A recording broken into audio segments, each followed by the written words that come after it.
Okay, so next up is a OE Oldsmobile Mechanics 3R shaft for my customer Doug, and it's actually for this Oldsmobile right here, and that's pulling the wheels back in the day, sometime in the 80s, 90s, I guess, at Mile High Speedway in Colorado.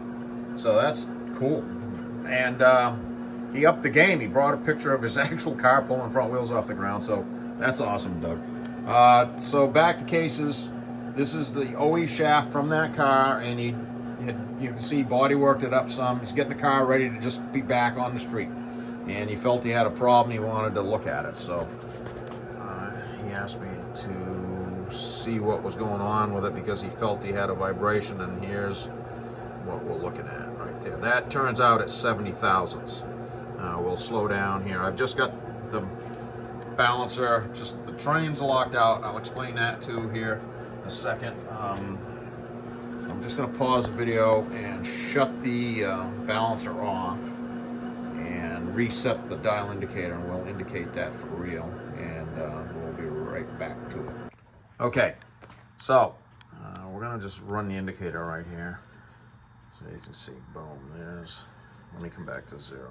Yeah, no, I'm on 0 pretty good.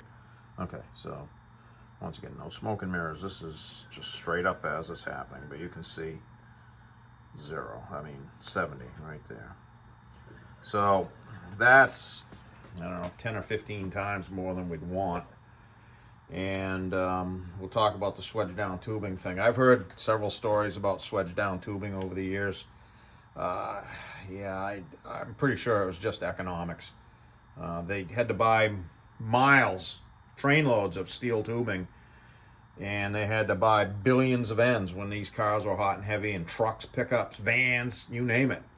And they all took a swing in it. Chrysler, Ford, Chevy, Oldsmobile, all of them. GM, Ford, and Dodge, all did it.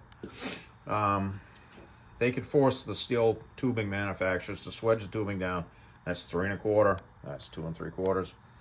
And they bought train loads of ends. If they saved 50 cents an end, but yet you can see, if they save 50 cents an end times billions of ends, that's why it exists. You can see it has a longer tail on this end.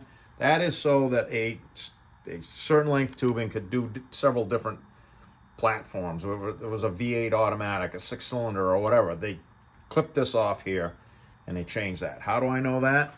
Because I've been doing drive shaft long enough that we could still buy this stuff up till, I don't know, the early 2000s. It started to peter out and it was no longer available. So pretty much that's my biggest concern with this, is that it has that much run out. I'm not going to do any work to it. I just wanted to inspect it, and we just talked about the neck down tubing thing a little bit. And unfortunately, the history of these neck down tubing things is they end up like this. They don't age well. I mean, this one here gets a pass because it's a drag car pulling the front wheels off the ground. It's done its work. I think it's an important piece to keep with his car. I don't think that it is a usable piece any longer, though. So I'm going to pass this to Doug, back to Doug, and we can discuss what he would like to do.